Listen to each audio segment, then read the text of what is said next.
ये दिए गए शब्द का पर्यायवाची बताइए, यानी कि स्वर्ण का पर्यायवाची आपको पूछा जा रहा है, क्या साथियों हो सकता है। स्वर्ण को वैसे तो बहुत सारे नामों से जाना जाता है, लेकिन इसमें से अगर बात करें कंचन कहते हैं। स्वर्ण को साथियों सोना भी कहते हैं, स्वर्ण को कनक भी कहते हैं, कुंदन भी कहते हैं और साथियों कंचन भी कहते हैं। अगला सवाल आपकी स्क्रीन पर, सामान्य का साथियों विलोम क्या होगा मुझे बताइए। तो मैं कहूंगा सामान्य का विलोम विशेष होता है और विशेष का विलोम साथियों सामान्य होता है। आम का विलोम खास होता है और अन्य का विलोम क्या होता है साथियों, अन्य का विलोम अनन्य होता है, ये भी आप लोग याद रखेंगे। अगला देखिए, इसमें से सही वर्तनी मुझे ये बताइए कि विध्वंस कैसे लिखा जाता है। विध्वंस एक तो वी लिखा होना चाहिए और ध्वंस लिखा होना चाहिए, तो ऐसा कौन से ऑप्शन में लिखा हुआ है, ऐसा ऑप्शन नंबर डी में लिखा हुआ है, तो जिनका आंसर डी है तो बिल्कुल करेक्ट है। उसके बाद देखिए, जीते जिसे जीता ना जा सके उसके लिए एक शब्द क्या हो सकता है, तो उसको साथियों पता क्या कहा जाता है, उसको अजय कहा जाता है। जिसे जीता ना जा सके उसके लिए एक शब्द अजय हो जाएगा। अगला सवाल आपकी स्क्रीन पर है, आपसे कहा जा रहा है कि एक मुहावरा है, फूक फूक कर कदम रखना। इस मुहावरे का मतलब क्या हो सकता है, क्या तनिक भी अच्छा ना लगना नहीं, फूक मार कर कदम बढ़ाना नहीं, सोच समझ कर काम करना। बिल्कुल साथियों, कहा जाता है भाई साहब अब तुम्हें फूक फूक कर कदम रखना चाहिए, यानी कि आपको सोच समझ कर कार्य करना चाहिए। राइट आंसर आपका ऑप्शन नंबर सी है। अगला सवाल आपकी स्क्रीन पर, जिसे भुलाया ना जा सके उसके लिए एक शब्द क्या होगा, विस्मरणीय होगा। मैं कहूंगा विस्मरणीय तो नहीं होगा, है ना, जिसे भुलाया ना जा सके आपसे पूछा जा रहा है, या उसके अलावा भूलनीय होगा, आगे होगा, या अविस्मरणीय होगा। मैं कहूंगा अविस्मरणीय हो जाएगा, जिसे भुलाया ना जा सके एक शब्द उसके लिए अविस्मरणीय होता है। नेक्स्ट नंबर का सवाल आपकी स्क्रीन पर है, कह रहे कि सही वर्तनी वाला शब्द बताइए। साथों में उसके बाद देखिए, दिए गए वाक्य में रेखांकित खंड को प्रतिस्थापित करने के लिए उपयुक्त विकल्प का चयन करिए। तुम्हारी बातों का कोई प्रमाण नहीं, इसकी जगह पर कौन सा शब्द आएगा। तुम्हारी बातों का कोई सत्य नहीं, नहीं। तुम्हारी बातों का कोई साक्ष्य नहीं है, हाँ बिल्कुल साथियों, तुम्हारी बातों का कोई साक्ष्य नहीं है, ये हो जाएगा आंसर आपका ऑप्शन नंबर बी होगा। अगला देखिए साथियों, महादेव शब्द का पर्यायवाची आपसे यहां पर पूछा जा रहा है, मुझे बताइए। तो महादेव के तो बहुत सारे पर्यायवाची होते हैं, लेकिन इसमें से अगर बात करें तो शंकर शब्द जो है ना, ये महादेव का ही पर्यायवाची है। आंसर आपका ऑप्शन नंबर डी हो जाता है। अगला सवाल आपकी स्क्रीन पर, आपसे कहा जा रहा है कि विद्यार्थियों को पढ़ाता है कौन, अभियंता विद्यार्थियों को पढ़ाता है, या बागवान, या अध्यापक, या वकील। तो मैं तो यही कहूंगा अध्यापक विद्यार्थियों को पढ़ाता है, इस खाली जगह में अध्यापक शब्द आ जाएगा। अगला देखिए साथियों, व्योम का विलोम क्या होगा मुझे बताइए। देखिए, अगर राजा का विलोम आपसे पूछा जाए तो आपको रंक बताना है, राजा का विलोम रंक हो जाएगा। और आकाश का विलोम होता है साथियों पाताल। और पक्षी का अगर आपसे विलोम पूछे तो आपको क्या बता देना साथियों, पक्षी वृंद बता देना, है ना, पक्षी वृंद बता देंगे। लेकिन व्योम की अगर हम बात करें तो व्योम का विलोम साथियों धरा होता है। आंसर आपका अगर ऑप्शन नंबर सी था तो बिल्कुल सही था। किसी ने दरवाजा बिलबिलाया, दरवाजा क्या बिलबिलाया जाता है, नहीं। दरवाजा हनहनाया भी नहीं जाता है, दरवाजा खटखटाया जाता है, तो आंसर आपका सी होगा। सही वर्तनी वाले शब्द का चयन करिए। ननिहाल कैसे लिखा जाता है, ननिहाल, नानीहाल, ननिहाल, ननिहाल। मैं कहूंगा ननिहाल, जैसे ऑप्शन नंबर ए में लिखा हुआ है बिल्कुल ऐसे लिखा जाता है। अगला देखिए, काम से जी चुराने वाले के लिए एक शब्द सातु क्या हो सकता है, कर्मठ कहते हैं, मेहनती कहते हैं, नहीं सातु कामचोर कहा जाता है काम से जी चुराने वाले को। आंसर आपका ऑप्शन नंबर सी होगा। उसके बाद देखिए सातु, आपका अगला सवाल है कि दिए गए वाक्य का वह भाग याद करिए जिसमें कोई त्रुटि है, यही होगा। मोहन का आम का बगीचा बड़ी ही सुंदर है, बड़ी ही सुंदर थोड़ी ना होता है सातु, मोहन का आम का बगीचा बड़ा ही सुंदर है, तो बड़ी ही यहाँ पर नहीं आना चाहिए। यानी कि दिक्कत कहाँ पर है, दिक्कत इसमें है बड़ी ही में, बड़ी ही की जगह बड़ा क्या आना चाहिए सातु, बड़ा ही सुंदर है, ये होना चाहिए था। खैर, अगला सवाल आपकी स्क्रीन पर है, सही वर्तनी वाले शब्द का चयन करिए। यानी कि आपको बताना है अतिथि गृह कैसे लिखा जाता है। पहली बात तो अगर बात करते हैं, ये अतिथि यहाँ पर गलत लिखा हुआ है, अतिथि लिखा जाता है ऐसे, या अगर बात करते हैं सातु ऐसे भी लिखा जाता है। मैं कहूंगा कौन सा पूरा शब्द सही है, जैसे ऑप्शन नंबर बी में लिखा हुआ है, ये बिल्कुल सही है और यही आपका जवाब हो जाएगा। अगला देखिए साथियों, शोक का विलोम क्या होता है मुझे बताइए। शोक का विलोम साथियों, देखिए शोक के विलोम की अगर बात करते हैं तो शोक का विलोम साथियों हर्ष हो जाएगा। दुर्भाग्य की अगर बात करते हैं तो सौभाग्य इसका विलोम होता है। सौभाग्य का विलोम क्या होता है, दुर्भाग्य होता है। दुख का विलोम क्या होता है, सुख होता है। अगला देखिए, क्षति का पर्यायवाची आपसे पूछा जा रहा है। अरे कहते हैं कि क्षति हो गई, यानी कि मुझे नुकसान हो गया, मुझे हानि हो गई, तो इस तरीके से आपका जवाब ऑप्शन नंबर सी हो जाता है। जिसके समान कोई दूसरा न हो उसके लिए एक शब्द क्या होगा, उसको साथियों दंडनीय कहेंगे, उसको गोपनीय कहेंगे, नहीं, उसको अद्वितीय कहा जाता है जिसके समान कोई दूसरा ना हो। अगला देखिए साथियों आपकी स्क्रीन पर, तुमने मेहनत नहीं की इसलिए मेहमान हुए, नहीं, इसलिए पागल हुए, इसलिए सफल हुए, या इसलिए असफल हुए। तो इस खाली जगह में कौन से शब्द आना चाहिए, ऑप्शन नंबर डी वाला शब्द आना चाहिए। तुमने मेहनत नहीं की, यहाँ पर आपकी स्क्रीन पर आ चुका है। आपसे कहा जा रहा है कि करनाल का युद्ध कब हुआ था, करनाल का युद्ध 1739 में। पहला पॉइंट आपको ध्यान रखना है, किनके बीच हुआ था करनाल का युद्ध साथियों, फारसी बादशाह नादिर शाह के बीच हुआ था। और किसके बीच हुआ था, यहाँ पर पूछा जा रहा है कि नादिर शाह ने किसको हराया था। तो मैं कहूंगा मुगल शासक मोहम्मद शाह को हराया था। यानी कि करनाल का युद्ध 1739 में हुआ था, किसके बीच हुआ था, नादिर शाह और मोहम्मद शाह के बीच हुआ था। किसको हराया था, मोहम्मद शाह को हराया था साथियों नादिर शाह ने, इसलिए सही जवाब आपका सी होगा। उसके बाद देखिए साथियों, अगले नंबर का सवाल आपकी स्क्रीन पर है कि निम्नलिखित में से कौन सा अरुणाचल प्रदेश का नृत्य है। तो मैं कहूंगा यहाँ पर जो पोपिर नामक नृत्य है ना, ये अरुणाचल प्रदेश का है। आंसर आपका ऑप्शन नंबर सी होगा। क्वेश्चन साथियों इंपॉर्टेंट है, आप लोग याद रखेंगे, आपके एग्जाम में आएगा। अगला देखिए साथियों, ये सवाल पूछा जाता है एग्जाम में कि टेस्ला किसकी इकाई है। तो आपको ध्यान रखना है चुंबकीय प्रवाह घनत्व की इकाई क्या है साथियों, टेस्ला है। सही जवाब आपका ऑप्शन नंबर सी होगा। उसके बाद देखिए अगले नंबर का सवाल आपकी स्क्रीन पर, आपसे कहा जा रहा है कि कौन सी ग्रंथि कौन सी ग्रंथि अन्य स्रावी ग्रंथियों के कार्य को नियंत्रित करती है? तो मैं कहूंगा जो पीयूष ग्रंथि होती है, पिट्यूटरी ग्रंथि होती है, ये ग्रंथि अन्य स्रावी अंतःस्रावी ग्रंथियों के कार्य को नियंत्रित करती है। आंसर आपका ऑप्शन नंबर सी होगा। उसके बाद देखिए भारतीय संविधान में जो मूल कर्तव्य है ना, ये किस देश के संविधान से लिए गए हैं? तो मैं कहूंगा ये यूएसएसआर के संविधान से लिए गए हैं। आंसर आपका ऑप्शन नंबर ए हो जाएगा। देखिए अगर आपसे पूछे कि संविधान को कब अंगीकृत किया गया, तो संविधान सभा द्वारा 26 नवंबर 1949 को संविधान को अंगीकृत किया गया। पहला पॉइंट आप लोग ध्यान रखेंगे यहाँ पर, ठीक है ना। संविधान दिवस कब मनाया जाता है, एक बार कमेंट में आप लोग मुझे बताइए संविधान दिवस कब मनाया जाता है।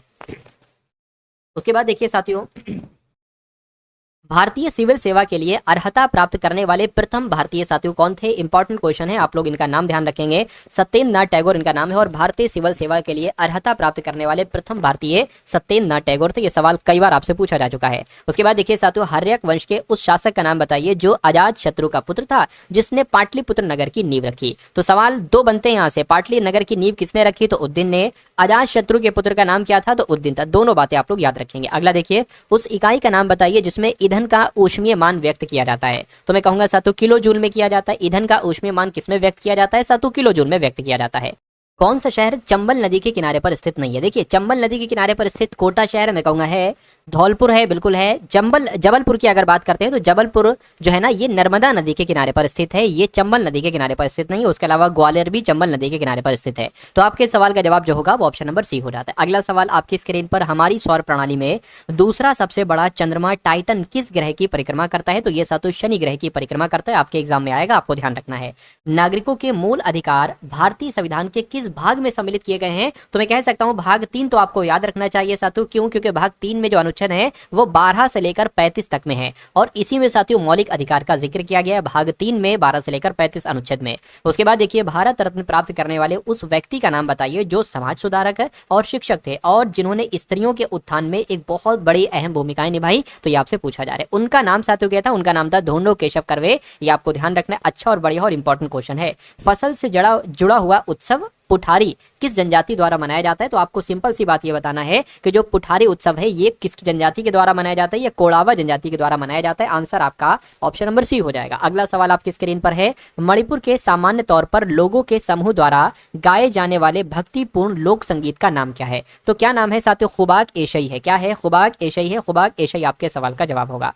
उसके बाद देखिए साथियों, केंद्रीय कृषि मंत्री ने कहां 3 दिवसीय राष्ट्रीय पूसा कृषि विज्ञान मेला 2026 का उद्घाटन किया है? तो करंट अफेयर के सवाल देख लीजिए। मैं कहूंगा साथियों, राष्ट्रीय पूसा कृषि विज्ञान मेले 2026 का उद्घाटन नई दिल्ली में किया गया। कहां पर किया गया? नई दिल्ली में किया गया। अच्छा सवाल था। उसके बाद देखिए, इंस्टाग्राम पर 100 मिलियन फॉलोवर्स वाले दुनिया के पहले नेता, यानी कि जिनके 100 मिलियन फॉलोवर हो चुके हैं और वो नेता है, तो किसकी बात चल रही है? नरेंद्र मोदी की बात चल रही है। आंसर आपका ऑप्शन नंबर सी होगा। हाल ही में किसने 67 साल में पहली बार रणजी ट्रॉफी का खिताब जीता है? तो 67 साल में रणजी ट्रॉफी का खिताब तो जम्मू कश्मीर ने जीता है। जम्मू कश्मीर आपका जवाब हो जाता है। ओपन एआई ने किसे मुख्य लोक अधिकारी नियुक्त किया है? तो आपको मालूम होना चाहिए अरविंद केसी की अगर बात करते हैं तो ओपन एआई ने अरविंद केसी जी को मुख्य लोक अधिकारी नियुक्त किया है। आंसर आपका ए हो जाता है। देश का पहला सेमीकंडक्टर प्लांट कहां बनकर तैयार हुआ है? तो ये तो गुजरात में बनकर तैयार हुआ है साथियों। भारत का पहला सेमीकंडक्टर प्लांट ये गुजरात में ही बनकर तैयार हुआ है। साइबर क्राइम को रोकने के उद्देश्य से ऑपरेशन क्रैकडाउन किस राज्य की पुलिस के द्वारा शुरू किया गया है? तो मैं कहूंगा तेलंगाना राज्य की पुलिस के द्वारा साथियों शुरू किया गया है। साइबर क्राइम को रोकने के उद्देश्य से ऑपरेशन क्रैकडाउन जो शुरू किया गया है वो तेलंगाना राज्य की पुलिस के द्वारा शुरू किया गया है। ये बात आप लोग यहाँ पर ध्यान रखेंगे। चलिए तो साथियों, आपके 40 सवाल हो चुके हैं, और अब आपके एसएससी जीडी में जो सिलेक्शन के लिए रीजनिंग के सवाल साथियों बनते हैं वो हम लोग देखेंगे, और मैथ्स के क्वेश्चन देखेंगे। तो आप सबसे पहले साथियों रीजनिंग के इन सवालों को देखिएगा और अपनी तैयारी को तगड़ा कर लीजिएगा। देखिए रीजनिंग का पहला सवाल है, एक सिंपल सा सवाल है, कह रहे कि काले को लाल कहा जाता है, लाल को सफेद कहा जाता है, और सफेद को भूरा कहा जाता है, और भूरे को पीला कहा जाता है, पीले को नीला और नीले को हरा कहा जाता है। तो दूध का रंग कैसा होता है? देखिए सिंपल सी बात है, दूध का रंग होता है यहाँ पर सफेद, और सफेद को यहाँ पर क्या कहा गया है? सफेद को यहाँ पर भूरा कहा गया है। तो मैं कहूंगा साथियों भूरा आपका जवाब हो जाएगा, और भूरा कौन से ऑप्शन में है? ऑप्शन नंबर ए वाले में है। तो जिनका आंसर ऑप्शन नंबर ए के साथ है, मैं कहूंगा आंसर आपका बिल्कुल करेक्ट हो जाता है भाई। बहुत बढ़िया, वेरी गुड क्लास। अगला सवाल आपकी स्क्रीन पर है, आपसे कहा जा रहा है कि एक विद्युत रेलगाड़ी पूर्व की दिशा की ओर चल रही है, यानी कि किस तरफ चल रही है, इस तरफ चल रही है, पूर्व की दिशा की ओर एक विद्युत रेलगाड़ी। यदि हवा पश्चिम की ओर बह रही है, यानी कि हवा पश्चिम की ओर इधर हवा बह रही है, तो बताइए उस रेलगाड़ी का धुआं किस दिशा में जाएगा, उत्तर की तरफ, पश्चिम की तरफ, पूर्व की तरफ, है ना। ये आपसे कुल मिला के पूछा जा रहा है। तो आप तो कह दोगे अगर रेलगाड़ी इधर जा रही है और हवा इधर की तरफ उड़ रही है तो धुआं भी इधर की तरफ जाएगा, ठीक है। तो ये दिशा होती है पश्चिम की, तो आप आंसर लगा दोगे पश्चिम, जो कि एग्जामिनर कर देगा गलत। क्यों? क्योंकि आपने एक बात यहाँ पर ध्यान नहीं दी। क्यों? क्योंकि विद्युत रेलगाड़ी है भाई साहब, विद्युत रेलगाड़ी कभी भी धुआं नहीं देती है। तो कभी अगर धुआं नहीं देगी तो कोई भी दिशा सही नहीं हो सकती, क्योंकि धुआं निकल ही नहीं रहा है। तो आंसर आपका जो लगाना चाहिए वो ज्ञात नहीं किया जा सकता, ये आपको आंसर लगाना चाहिए। खैर कोई बात नहीं। अगला सवाल आपकी स्क्रीन पर आपसे कहा जा रहा है कि एक ही पासे की दो स्थितियां नीचे दर्शाई गई हैं, तो बताइए कि संख्या से एक के विपरीत फलक पर सातों कौन सी संख्या होगी, आपसे पूछे। एक तो यहाँ पर हमें कहीं दिख नहीं रहा है, 6 4 3 और 4 6 5। देखिए 6 4 आपका यहाँ पर भी है, 6 4 आपका यहाँ पर भी है। अच्छा यहाँ पर है सातों 3 और यहाँ पर है 5।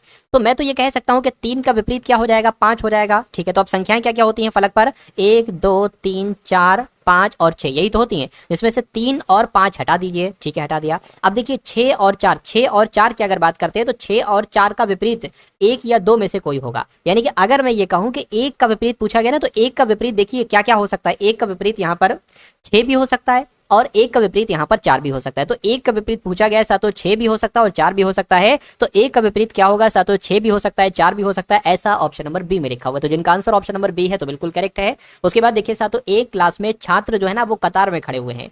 एक छात्र दाहिनी तरफ से, यानी कि इस तरफ से, दाहिनी तरफ से 11वें स्थान पर खड़ा होगा और बाएं सिरे से 9वें स्थान पर खड़ा होगा। यानी कि अगर हम इधर से काउंट करेंगे तो 9वें स्थान पर आ जाएगा और इधर से काउंट करेंगे दाहिनी तरफ से तो 11वें स्थान पर आ जाएगा। तो कहने इस कतार में टोटल कितने लोग हैं, ऐसा सवाल आता है तो आपको कुछ नहीं करना होता है। आपको क्या करना है, सातों 11 + 9 और उसमें से 1 जोड़ देना, 1 घटा देना, क्योंकि ये हमने 2 बार जोड़ लिया। इधर से 11 पर 1 जोड़ दिया और इधर से 9वें पर 1 जोड़ दिया है।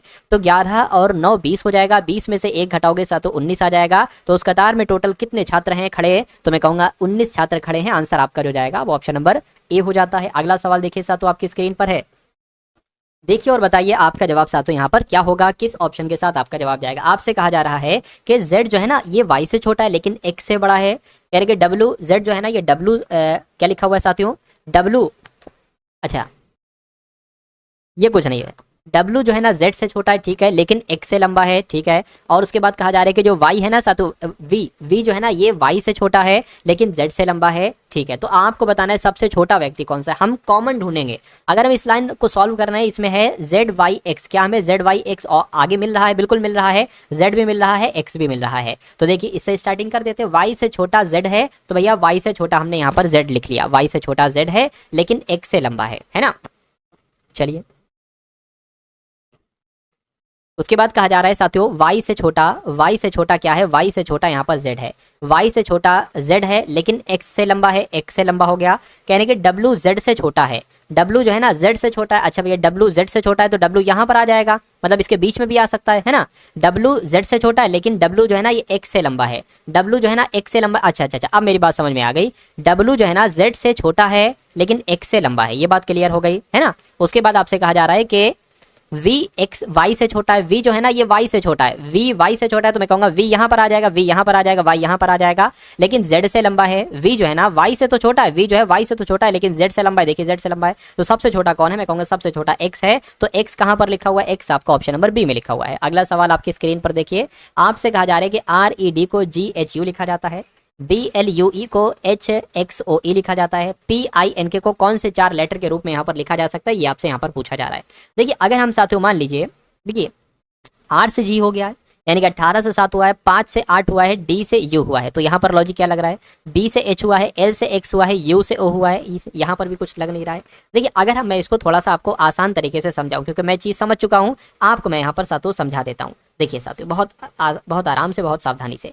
R 18 पर होता है, U 21 पर होता है, यहाँ पर 3 बढ़ाया गया है, E 5 पर होता है, H 8 पर होता है, 3 बढ़ाया गया है, D 4 पर होता है, G 7 पर होता है, 3 बढ़ाया गया, यानी कि टोटल सब में 3 बढ़ाया गया। अच्छा इसकी भी अगर बात करें BLUE की अगर बात करते हैं, HXOE की अगर बात करते हैं, देखिए यहाँ पर आप कैसे करेंगे, B से E हुआ है 3 बढ़ाया गया, बिल्कुल बढ़ाया गया है, E से H हुआ है 3 बढ़ाया गया, L से, अब क्या L से U होगा ऐसा तो, अच्छा ये O है, सॉरी L की अगर बात करते हैं साथ तो L से O, 3 बढ़ाया गया और u से x y सातों 3 बढ़ाया गया है, तो मैं कहूँगा यहाँ पर भी 3 3 ही बढ़ाया जाएगा, कोई दिक्कत नहीं साथियों। देखिए अब अगर बात करते हैं p में आप 3 बढ़ाओगे ना साथियों तो कितना आ जाएगा, p में 3 बढ़ाओगे, एक सेकंड इसको मैं हटा देता हूँ। अगर बात करते हैं p में 3 बढ़ाओगे तो p 16 पर होता है साथ, तो s आ जाएगा बिल्कुल सही। k में 3 बढ़ाओगे तो कितना आ जाएगा साथ, तो n आ जाएगा बिल्कुल सही। n 14 पर होता है, 3 बढ़ाओगे q आ जाएगा, और i में 3 बढ़ाओगे साथ तो l आ जाएगा, यानी कि n q l s कहाँ पर लिखा हुआ है, n q l s, तो आपका ऑप्शन नंबर डी में लिखा हुआ है। तो जिनका आंसर ऑप्शन नंबर डी के साथ है तो मैं कहूँगा आंसर आपका बिल्कुल करेक्ट हो जाता है। अगला सवाल आपकी स्क्रीन पर आपसे कहा जा रहा है 7y7 14x9 23w11 34v13 और 47u15, और उसके बाद प्रश्नवाचक चिन्ह दे रखा है, यानी कि यहाँ पर आपको बताना है क्या आएगा, और उसके बाद 79s19 आना चाहिए। देखिए 7 से 14, 14 से 23, 23 से 34, 34 से 47, 47 से यहाँ पर क्या नंबर आएगा, है ना। चलिए कोई दिक्कत नहीं, 7 से 14 हुआ है तो 7 बढ़ाया गया, 14 से 23 हुआ है साथ तो कितना 9 बढ़ाया गया, ठीक है कोई दिक्कत नहीं। 23 से 34 हुआ है 11 बढ़ाया गया, 34 से 47 हुआ है, 34 से 47 हुआ है साथ तो कितना बढ़ाया जाएगा, 13 बढ़ाया जाएगा। 47 से अब यहाँ पर देखिए 2 2 का गैप है, 7 से 9, 11, 13, तो मैं कहूँगा यहाँ पर 15 होगा। तो 47 में जब आप 15 बढ़ाएंगे तो कितना आ जाएगा साथियों, 5 और 7 आपका 12 आ गया, और ये आपका 62 आ जाएगा कुल मिला के, यानी कि 62 कहाँ पर लिखा हुआ है, सिर्फ और सिर्फ इसमें लिखा हुआ है। तो आप यही लगाकर आगे बढ़ जाना एग्जाम में, लेकिन ये सवाल आप सीख रहे हो तो आप इसको सारा कुछ सीखिए। देखिए 7 से 9 हुआ है, 11 हुआ है, 13 हुआ है, 15 हुआ है, तो अब यहाँ पर जाहिर सी बात है कितना हो जाएगा, 17 हो जाएगा। देखिए लास्ट में 17 है। अब इसको भी देख लेते हैं, y से x हुआ है, तो y से अगर x हुआ है तो 1 घटा है, x से w हुआ है 1 घटा है, w से v हुआ है और u हुआ है, तो मैं कहूँगा 1 1 घट रहा है, यहाँ पर सातों t आ जाएगा। तो देखिए वही 62 t 17 ऐसा ऑप्शन नंबर डी में लिखा हुआ है। उसके बाद देखिए अगले नंबर का सवाल आपकी स्क्रीन पर है, आपसे कहा जा रहा है कि कुछ स्कार्फ शॉल है, तो जैसा जैसा कहा जा रहा है वैसा वैसा कर लीजिए। स्कार्फ मान लीजिए ये क्या हो गया साथों, ये आपके स्कार्फ हो गए, और कुछ स्कार्फ इतने मान लीजिए स्कार्फ क्या हो गए, शॉल हो गए। उसके बाद कहा जा रहा है कि कुछ शॉल मान लीजिए इतने शॉल साथों क्या हो गए, मफरल मफरल हो रहा है, ठीक है। अब निष्कर्ष देखिए और बताइए कौन सा सही है कौन सा गलत है। कुछ स्कार्फ मफलर है, स्कार्फ ये हैं मफलर ये हैं, तो कैसे कुछ स्कार्फ मफलर हो सकते हैं, नहीं हो सकते हैं। हाँ कुछ स्कार्फ शॉल हो सकते हैं और कुछ शॉल मफलर हो सकते हैं, तो ये तो गलत हो जाएगा। कुछ मफलर शॉल हो सकते हैं, बिल्कुल साथों कुछ मफलर शॉल हो सकते हैं, इतने मफलर शॉल हो सकते हैं, ये बिल्कुल सही हो जाएगा, यानी कि आपका दूसरा वाला जो होगा वो बिल्कुल सही होगा, पहला वाला आपका गलत हो जाएगा। अगला सवाल आपकी स्क्रीन पर है, कह रहे कि अंग्रेजी वर्णमाला में बाएं से 15वें अक्षर के, दाएं 8वें अक्षर के, बाएं 10वें अक्षर के, दाएं 4थे अक्षर के, दाएं 5वें अक्षर के, बाएं 9वें अक्षर के, बाएं 5वें अक्षर के, दाएं वां अक्षर क्या होगा। इस सवाल को मैं ट्रिक से करवा देता हूं, क्योंकि अगर मैं ट्रिक से ना करवाऊं तो फिर आपको पूरा ए से लेकर जेड तक लिखना पड़ेगा, ए से लेकर क्या लिखना पड़ेगा साथों, जेड तक लिखना पड़ेगा, है ना। मैं आपको इसको ट्रिक से बता देता हूं। देखिए अंग्रेजी वर्णमाला में यानी कि A B C D E F G H I Z तक वर्णमाला में बाएं से 15वां, तो अगर बाएं से 15वां कहा गया है तो आपको ए से जोड़ना पड़ेगा। बाएं से 15वां, 15वें पर क्या होता है साथों, मैं कहूंगा 15वें पर ओ होता है ना। इस ओ के दाएं 8वां अक्षर, इस ओ के दाएं 8वां, यानी कि आपको साथों 8 बढ़ाना है ना, 8 बढ़ाना है। फिर कहने के मतलब मान लीजिए फिर यहाँ पर आगे 8 बढ़ा के फिर कहने के बाएं, फिर अब आपको क्या करना, फिर आपको पीछे जाना होगा, यानी कि आपको 10 घटाना होगा। तो हम ऐसे ही करेंगे जैसे कि आपसे शुरू से कहा गया बाएं से 15वां अक्षर, तो सबसे पहले हमने इसमें 15 जोड़ लिया, है ना। फिर कहा जा रहा है अगर दाएं कहेगा तो आपको आगे जाना पड़ेगा, यानी कि आपको प्लस का साइन लगाना पड़ेगा, 8वां अक्षर ये देखिए। फिर बाएं, अब पीछे जाने को कह रहा है तो 10 घटा दीजिए, ये ट्रिक है। फिर दाएं आगे जाने को कह रहा है तो साथों 4 बढ़ा दीजिए, जोड़ दीजिए। फिर दाएं और आगे बढ़ाने को कह रहा है तो 5 जोड़ दीजिए। बाएं कह रहा है यानी कि पीछे आने को कह रहा है तो साथों इसमें से 9 घटा दीजिए। फिर से बाएं कह रहा है तो साथों फिर से 5 घटा दीजिए। फिर दाएं यानी कि आगे बढ़ने को फिर साथों इसमें 10 जोड़, इसको कैलकुलेट कर लीजिए, आपका आंसर आ जाएगा। लेकिन अगर पहले वाला बाएं कहेगा तो आपको प्लस करना है ना। वैसे बाएं पे आपको माइनस करना है, लेकिन पहले वाले पे आपको प्लस करना है। देखिए जो प्लस प्लस वाले उनको जोड़ लीजिए, जैसे कि 15 + 8 कितना हो जाएगा, 23 हो जाएगा। 23 + 4 कितना हो जाएगा, 23, 24, 25, 26, 27, 27 और 5 कितना हो जाएगा साथों, 27, 28, 29, 30, 31, 32 हो जाएगा। 32 और 10 कितना हो जाएगा, 42 हो जाएगा। अब माइनस माइनस वाले जोड़ लीजिए, जैसे कि ये आपका 10 हो गया, 9 हो गया तो 19 हो गया, 19 5 कितना हो जाएगा, 24 हो जाएगा। यानी कि अगर बात करते हैं तो 24 इसमें से घटा दीजिए, कितना बचेगा साथों, यहाँ पर 42 में से 24 जाएगा तो 18 बचेगा। तो मैं कहूँगा 10वां अक्षर क्या होगा, 18वां। अच्छा 18वां जो है ना, 18वें पर आर आता है, तो आर आपके सवाल का जो होगा वो बिल्कुल सही और सटीक जवाब हो जाता है भाई। बहुत बढ़िया, वेरी गुड क्लास। अगला सवाल आपके स्क्रीन पर है, तो अब आपके सामने साथों यहाँ पर मैथ्स के क्वेश्चन स्टार्ट हो चुके हैं। बहुत अच्छे तरीके से इन सवालों को भी आप लोग देखिएगा। आपसे कहा जा रहा है कि यदि सोहन 25 मीटर प्रति सेकंड की गति से एक बाइक चला रहा है तो सोहन 540 किलोमीटर की दूरी को कितने समय में तय करेगा। आपसे यहाँ पर कुल मिला के क्या पूछा जा रहा है, आपसे समय पूछा जा रहा है। और ये आप लोग भली भांति जानते हैं कि समय बराबर क्या होता है, समय बराबर होता है साथियों दूरी बटा चाल। अच्छा, यहाँ पर दूरी भी आपको दे रखी है 540 किलोमीटर की दूरी, 540 किलोमीटर की दूरी। आपको यहाँ पर चाल भी दे रखी है, गति कितनी दे रखी है 25 मीटर प्रति सेकंड की, यानी कि गति कह लो या चाल कह लो, 25 मीटर प्रति सेकंड की यहाँ पर चाल आपको दे रखी है। तो नीचे हम चाल रख देंगे। लेकिन करना क्या है साथियों, ये जब दूरी किलोमीटर में है और आंसर भी घंटे में आ रहा है तो मीटर प्रति सेकंड को किलोमीटर प्रति घंटे में आपको बदलना होता है। तो अगर कोई दूरी मीटर प्रति सेकंड में और किलोमीटर प्रति घंटे में है तो हमेशा आपको 18/5 से उसको गुणा करा देना चाहिए। या अगर कोई दूरी किलोमीटर प्रति घंटे में है उसको मीटर प्रति सेकंड में बदलना है तो साथियों जस्ट इसका उल्टा 5/18 से उसको गुणा करा देनी चाहिए। यहाँ पर हम 18/5 से गुणा कराएंगे। 18 पंजे कितना हो जाएगा, 90 हो जाएगा। तो मैं कहूँगा चाल कितनी आ जाएगी, 90 किलोमीटर प्रति घंटा आ जाएगी। तो इसको कैलकुलेट कर लीजिए, 9 पंजे 45, 9 छंग 54, यानी कि समय जो आएगा वो 6 घंटे का आएगा, है ना। तो 6 घंटे कहाँ पर लिखा हुआ है, 6 घंटे आपका ऑप्शन नंबर डी में लिखा हुआ है। तो जिनका आंसर ऑप्शन नंबर डी के साथ है तो मैं कहूँगा आंसर आपका बिल्कुल करेक्ट है। 17 संख्याओं का औसत 29 है, पहले 9 संख्याओं का औसत सातों 31 है और अंतिम 9 संख्याओं का औसत 27 है। यदि नवी संख्या को बाहर रखा जाए तो शेष संख्या का औसत कितना होगा, ये आपसे यहाँ पर पूछा जा रहा है। देखिए सबसे पहले एक बात यहाँ पर मेन चीज कह दी गई है कि 17 संख्याओं का औसत 29 है। क्या कहा गया है, 17 संख्याओं का औसत सातों कितना है, यहाँ पर 29 है। तो अगर मैं आपसे ये पूछूं कि इन 17 संख्याओं का कुल मिला के योगफल सातों कितना हो सकता है, तो आपको 17 की गुणा 29 से करनी होगी। तो 17 की गुणा 29 से हम लोग कर सकते हैं सातों। 7 में आपका 63 हो जाएगा, 9 कम 9 और 6 आपका यहाँ पर 15 हो जाएगा। 2 से गुणा करेंगे 17 दूना 34 हो जाएगा, 3 आ गया, 9 आ गया, 4 हो गया, यानी कि 493 हो जाएगा। 17 संख्याओं का कुल मिला के योगफल कितना हो जाएगा, 493 हो जाएगा। अच्छा, अब इन 17 संख्याओं की बात चल रही, इसमें से 17 संख्याओं में से जो शुरू की 9 संख्याएं पहली वाली है ना, इनका औसत, शुरू की 9 संख्याओं का औसत कितना है साथियों, 9 संख्याओं का औसत यहाँ पर 31 है। और फिर जो अंतिम 9 संख्याएं हैं उन अंतिम 9 संख्याओं का औसत यहाँ पर कितना है साथियों, 27 दे रखा है, 27 दे रखा है। तो शुरू की 9 संख्याओं का योगफल निकालिए और अंतिम 9 संख्याओं का योगफल निकालिए, है ना। अच्छा, ये 9 संख्या टोटल 18 संख्या हो जाएंगी, लेकिन यहाँ पर 7 संख्या है। तो पहले इन दोनों का योगफल देखिए कितना होगा, 9 एकम 9 हो जाएगा, 9 3 27 हो जाएगा, यानी कि 9 संख्याओं का योगफल 279 आएगा। और अंतिम 9 संख्याओं का योगफल कितना आएगा, देखिए जरा, 7 में आपका 63 हो जाएगा, ठीक है ना, 153 आ जाएगा। ये देखिए 17 गुणा, अच्छा ये 27 है, और 7 में आपका 63 हो गया, 9 दूना 18, 18 और आपका ये 24 हो जाएगा, 243 आ जाएगा। यानी कि अंतिम 9 संख्याओं का योगफल कितना आ गया साथियों, 243 आ गया। तो 279 प्लस 243 को जरा जोड़िए, 279 और 243 को अगर आप जोड़ते हैं तो कितना आ जाता है, तो साथियों यहाँ पर आपका 522 आ जाता है। यानी कि इनका जो 522 योगफल निकला है और ये जो 493 है ये 17 संख्याओं का योगफल है, और ये 9 9 18 संख्याओं का योगफल, यानी कि इसमें एक एक्स्ट्रा संख्या आ रही है। तो आपसे कहा जा रहा है यदि नवी संख्या को बाहर रखा जाए, यानी कि इसमें जो एक्स्ट्रा संख्या है इसको बाहर रखा जाए, तो बाहर रखने के लिए हमें साथियों क्या, हमें वो संख्या निकालना पड़ेगी, यानी कि 522 में से 493 को हमें घटाना पड़ेगा। तो शेष संख्याओं का औसत क्या, 522 में से 493 को घटा दीजिए, कितना बचेगा आपका, ये 9 आ जाएगा, और फिर ये साथियों आपका 29 आ जाएगा। यानी कि जो नवी संख्या को अगर बाहर रखें तो 29 को साथियों घटा दीजिए। तो अब 493 में से 29 को घटा दीजिए, 493 में से 29 को साथियों, 493 में से 29 को घटाते हैं तो साथियों कितना आ जाता है, 464 आ जाता है। तो ये 464 योगफल निकला है।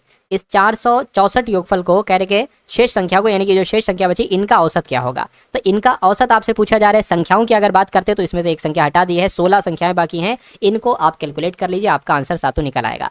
तो 16 कम 16, 16 दूना आपका 32 हो जाएगा, बाकी जो नंबर घटेंगे वो इसमें 4 में आ जाएंगे। कितने होंगे, 16 दूना आपका 32 हो गया, और फिर 32 42, यानी कि कुल मिला के 14 हो जाएंगे, है ना, 14 यहाँ पर हो जाएंगे। और 16 नीम कितने होते हैं, 144 होते हैं, तो कुल मिला के 29 यहाँ पर आपका औसत आ जाएगा। 29 कहाँ पर दे रखा है, 29 आपका ऑप्शन नंबर ए में दे रखा है, तो आंसर आपका ए होगा। इसको एक बार और देख लीजिएगा साथों अच्छे तरीके से आप लोग, है ना, और ज़्यादा अच्छे तरीके से आपकी समझ में आ जाएगा और बहुत बेहतरीन तरीके से भी हो जाएगा। अगला सवाल आपकी स्क्रीन पर कह रहे मामला ए, एक दुकान में लाभ जो है ना, एक दुकान में लाभ जो है ना, लागत का 340% है।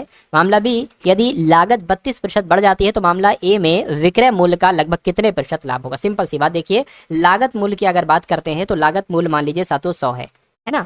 लागत मूल्य की अगर बात करते हैं तो लागत मूल्य कितना है, मान लीजिए साथियों 100 है। तो 100 लागत मूल्य में अगर लागत मूल्य का 340 है, तो अगर साथियों इसमें 340 हम बढ़ाते हैं तो कितना हो जाएगा, तो 440 हो जाएगा। यानी कि लागत मूल्य अगर 100 है और लाभ 340 है तो विक्रय मूल्य कितना होगा, विक्रय मूल्य आपका साथियों यहाँ पर 440 हो जाएगा। विक्रय मूल्य 440 हो गया। उसके बाद कह रहे यदि लागत 32% बढ़ जाती है, यानी कि ये 100 से 32% लागत बढ़ जाती है, तो अगर लागत 132% हो जाती है, क्या हो जाती है, लागत जो है ना 132% हो जाती है। अच्छा भैया 132% मान लीजिए लागत हो जाती है, तो आपसे सिंपल सी बात है, कहा जा रहा है कि लाभ प्रतिशत में क्या होगा। कोई दिक्कत नहीं साथियों, तो 440 में से 132 को घटाइए, देखिए कितना लाभ हुआ। 440 में से 132 को साथियों यहाँ पर घटाइए तो कितना आ जाएगा, 8 आ जाएगा, ये आपका 0 आ जाएगा और ये आपका 3 आ जाएगा, यानी कि 308 को प्रतिशत में बदल दीजिए, 100 से गुणा करेंगे, नीचे आपका 440 आ जाएगा। इसको कैलकुलेट करिए, आंसर आ जाएगा। 0 से 0 कैंसिल हो जाएगा, 4 से कट करें, 4 एकम 4, 4 एकम 4 हो जाएगा और 4 सत्ते 28 हो जाएगा, फिर से 4 सत्ते 28 हो जाएगा और यहाँ पर 0 आ जाएगा। 11 सत्ते 77, यानी कि 11% का। तो मामला ए में विक्रय मूल्य का लगभग कितना प्रतिशत लाभ है, तो 70% लाभ है, 70% ऑप्शन नंबर बी वाले में।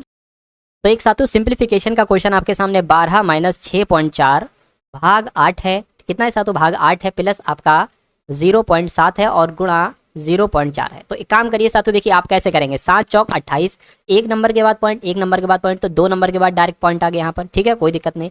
अब अगर इसको देखिए 64 है, ये 6.4 और भाग 8, 8 एकम 8, 8 8 64, यानी कि 0.8 आ जाएगा, तो प्लस 0.8 यहाँ पर आ जाएगा, ठीक है। माइनस कितना जा रहा है, माइनस आपका 16 जा रहा है। तो इसको आप साथियों क्या करेंगे, एक बार इसको आप कैलकुलेट यहाँ पर करवा के यहाँ पर मुझे बताएं, यानी कि 12 माइनस 0.8 प्लस इतना आपका यहाँ पर आ जाएगा, ठीक है ना। चलिए कोई दिक्कत नहीं साथियों। देखिए अब यहाँ पर अगर बात करें साथियों, देखिए ये प्लस का है, ये प्लस का है, तो अगर इसको प्लस करोगे तो 12.28 आ जाएगा, माइनस 0.8 आ जाएगा। इसको कैलकुलेट करा 12.28 में से 0.8 यहाँ पर साथियों आप घटा दीजिए, आपका आंसर आ जाएगा। ये तो 8 आ जाएगा, ये इधर से 1 होगा, 12 में से 8 जाएगा, 4 बचेगा, ये 11 हो जाएगा, तो यहाँ पर 11 आ जाएगा, यानी कि 11.48 आपका जवाब हो जाएगा। 11.48 कहाँ पर लिखा हुआ है। तो दोस्तों ये वीडियो आप लोगों को कैसी लगी कमेंट बॉक्स में ज़रूर बताएं। वीडियो अच्छी लगे तो वीडियो को लाइक करें और चैनल पर नए हैं तो चैनल को सब्सक्राइब करें।